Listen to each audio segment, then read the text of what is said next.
lagi di channel YouTube saya, Rose Setiasi.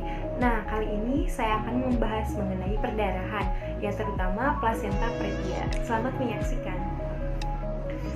Nah, perdarahan itu biasanya terjadi pada trimester 1, 2, dan 3 juga ya.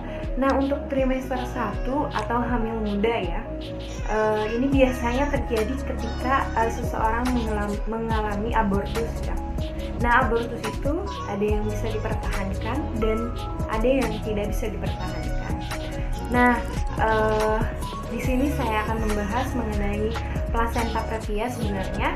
Jadi yang abortus itu di next video aja ya, nanti saya bahas.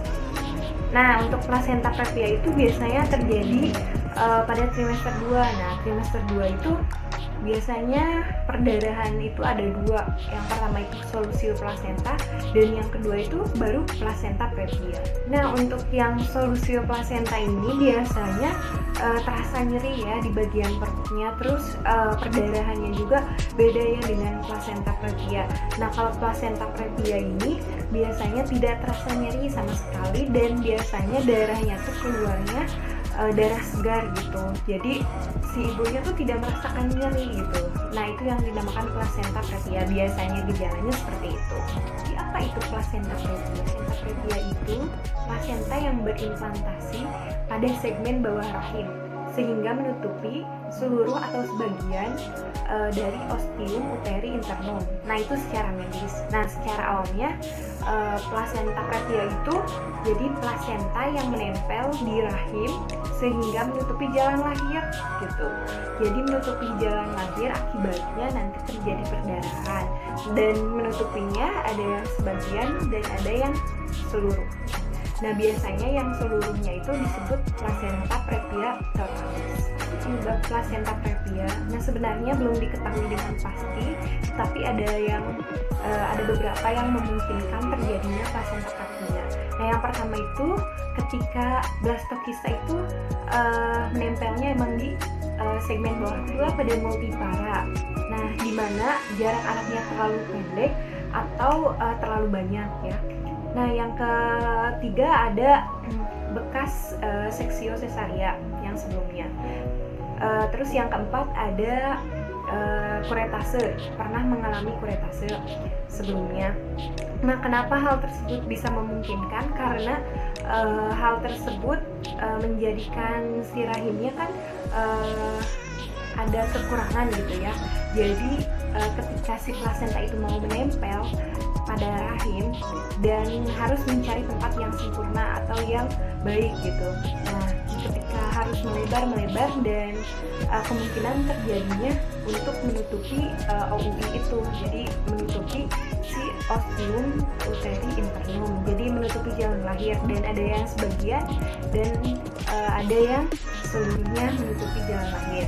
Nah, kalau yang seluruhnya menutupi jalan lahir itu tidak bisa dilahirkan secara normal ya, atau persalinan secara normal karena menutupi jalan lahir. Nah, untuk yang marginalis juga atau yang parsialis itu juga beresiko untuk dilahirkan secara normal seperti itu. Nah, klasifikasi plasenta previa itu ada 3.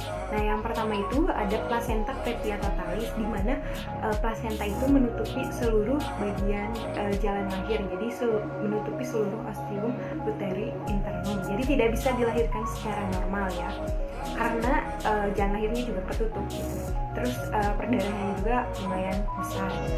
Terus yang kedua itu ada plasenta previa parsialis. Nah, parsialis itu jadi menutupi sebagian jalan lahir.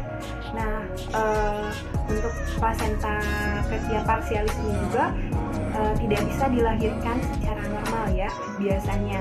Nah, untuk yang ketiga plasenta previa marginalis. Nah, untuk marginalis itu berarti plasentanya hanya menutupi pinggir bagian dari jalan lahirnya. Jadi ini masih memungkinkan untuk dilahirkan secara normal gitu, meskipun nanti resiko perdarahannya besar gitu. Nah, ketika ibu hamil mengalami perdarahan pada trimester 2 atau 3 harus dirawat di rumah sakit. Nah, Biasanya di penata laksanaannya yang dilakukan adalah pindah baring atau bed rest ya, atau istirahat total ya.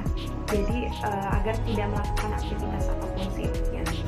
Nah, apabila si perdarahannya juga berkurang dan berhenti, terus janinnya sehat dan usia janinnya belum matur gitu atau prematur, pasien dibolehkan pulang biasanya, tapi dengan syarat tetap berkonsultasi dengan dokter gitu. Nah, apabila perdarahan berulang harus segera dibawa ke rumah sakit lagi. Mungkin cukup sekian video yang dapat saya sampaikan. Terima kasih yang sudah menonton. Jangan lupa like, komen, dan subscribe. Ditunggu video selanjutnya ya. Bye-bye.